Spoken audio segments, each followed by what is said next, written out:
अस्सलामु अलैकुम वरहमतुल्लाहि वबरकातुहू। जिन हज़रात ने चैनल को सब्सक्राइब नहीं किया तो सब्सक्राइब करके बेल भी लाजमी दबाया करें ताकि फ़ौरन पता चल सके कौन सा वजीफ़ा आ चुका है और फिर बाद में आप लोग आराम से देख सकें। जज़ाकल्लाहु खैर। बिस्मिल्लाहिर्रहमानिर्रहीम।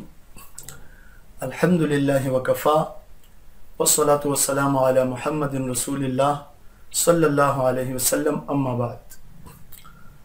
मोहतरम हज़रात, आज जो मैं वजीफ़ा आपको बताऊंगा उस वजीफ़े से पहले मैं आपको एक वाक़या बताना चाहता हूँ। हमारे एक बहुत ही करीबी दोस्त हैं, बहुत ही करीबी दोस्त हैं। उनके वालिद साहब की जायदाद थी गांव में और वो बहुत बड़ी जायदाद थी। उनके बकौल उस जायदाद की कीमत आजकल के हिसाब से कोई करोड़ों में है। तो वो जायदाद उन्होंने अपने एक जानने वाले को, अपने एक दोस्त के हवाले करके वो कराची आ गए। यहाँ पर आकर अपना कारोबार वगैरह करने लगे। कई सालों के बाद जब उनका जाना हुआ अपने गांव में, वहाँ पर वो उस आदमी से मिले जिसके हवाले वो अपनी जायदाद करके आए थे। उनसे कहा कि भाई मेरी जायदाद की क्या सूरत हाल है। तो उन्होंने कहा कि आपकी कौन सी जायदाद? मैं कहा कि भाई मैं जो आपके हवाले करके गया था वो। कहता नहीं, ये तो मेरी है, आपकी जायदाद कहाँ से आ गई? वो आदमी जो उनका बहुत करीबी दोस्त था वो बिल्कुल साफ मुंह के ऊपर मुकर गया। ने कहा कि भाई ये आपकी कोई जायदाद नहीं है, ये मेरी जायदाद है। फिर बहरहाल उन्होंने जिरगा बुलवाया। उस आदमी ने जिरगे वालों को भी ख़रीद लिया, उनको भी कुछ दे दिलाकर खिला पिलाकर उन्होंने भी फैसला उसी आदमी के हक में कर दिया और जो जायदाद का मालिक था वो महरूम होकर कराची आ गया, करोड़ों की जायदाद से महरूम हो गया।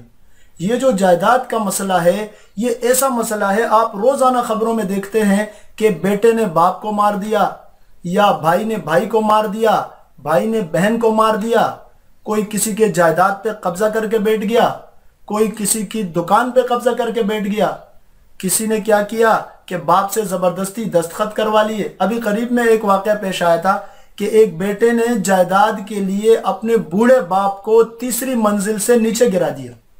जायदाद के लिए अपने बाप को तीसरी मंजिल से धक्का देकर नीचे गिराया और वो बेचारा मर गया। ये जायदाद ऐसी चीज़ है, हमारी पूरी तारीख में आप देख लें कि जायदाद के नाम पर जो खून खराबा हुआ है वो शायद किसी और चक्कर में ना हुआ हो।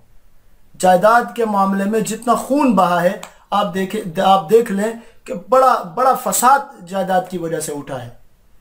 तो अब जिन लोगों के साथ ये मसला दरपेश हो कि किसी ने उनकी जायदाद के ऊपर कब्जा कर लिया हो, उनसे ज़बरदस्ती साइन करवा लिए हो, कोई किसी की दुकान पर काबिज हो गया हो और कब्जा न छोड़ा रहा हो, या बाज़ औक़ात ऐसा हुआ कि बहनों का विरासती हिस्सा था उस पर भाई काबिज हो गए, घर के ऊपर काबिज हो गए, जायदाद के ऊपर काबिज हो गए।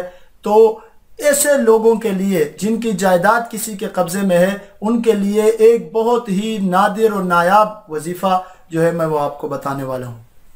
और ऐसा बाबरकत वजीफ़ा है कि इंशाअल्लाह आपकी जो जायदाद जो दूसरों के कब्जे में है और जिसकी वजह से आप माली परेशानियों का भी शिकार हैं और जिस जायदाद की वजह से आपके दिन फिर सकते हैं, वो जायदाद इंशाअल्लाह इस वजीफ़े की बरकत से अल्लाह ताला आपको दोबारा लौटा देंगे और आपके जो खुशी के दिन हैं वो अल्लाह ताला आपको दोबारा अता फरमा देंगे।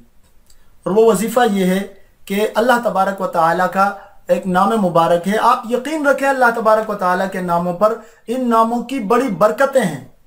बस बात सिर्फ ये है कि आपके दिल में अल्लाह तबारक व ताला के नाम की अज़मत हो और आपको ये यकीन हो कि दुनिया के सारे मसाइब हल करने वाली ज़ात अल्लाह तबारक व ताला की ज़ात है। आप दूसरों से तो तवक्कुआत लगाते हैं, आप अल्लाह से तो तवक्को लगा कर देखें कि अल्लाह तबारक व ताला आपके मसाइब को कैसे हल करते हैं, आपके मसाइल और परेशानियों से आपको कैसे अल्लाह तबारक व ताला निजात देते हैं। तो आप अल्लाह तबारक व ताला का ये नाम मुबारक है या जामिउ, इस नाम मुबारक का आपने वजीफ़ा करना है 40 दिन तक।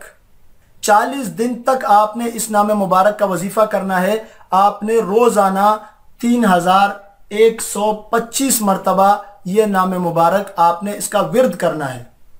लेकिन इसमें यह ख्याल रहे कि ये वजीफ़ा दिन में किसी भी टाइम नहीं करना, बल्कि इशा की नमाज पढ़कर इशा की नमाज के बाद आपने ये वजीफ़ा करना है। आप इशा की नमाज के फौरन बाद कर लें या थोड़ी देर के बाद खाना वाना खाकर सुकून से बैठकर कर लें, लेकिन ये वजीफ़ा आपने करना है इशा की नमाज के बाद। आप इशा की नमाज के बाद 40 दिन तक आप ये वजीफ़ा करें, इंशाअल्लाह अल्लाह तबारक व तआला आपकी खोई हुई जायदाद आपको वापस लौटा देंगे। आपकी वो जायदाद जिसके मिलने की आपको उम्मीद भी नहीं है, इंशाअल्लाह अल्लाह तबारक व तआला इस नाम मुबारक की बरकत से आपको वो जायदाद वापस लौटा देंगे। और जब अल्लाह तबारक व तआला आपका ये मसला हल करे तो आप हमें भी अपनी दुआओं में, खुसूसी दुआओं में आप हमें भी याद रखिएगा, और इंशाअल्लाह मुझे यकीन है आप हमें दुआएं देंगे ये वजीफ़ा करके। आप इस वजीफे पर अमल करें और इसकी बरकतों से अपने आप को माला माल कर लें। अल्लाह तबारक व तआला हमें सही बात को सुनने, समझने की और दूसरों तक पहुंचाने की तौफीक अता फरमाए। वमा अलैना इल्लल बलागुल मुबीन।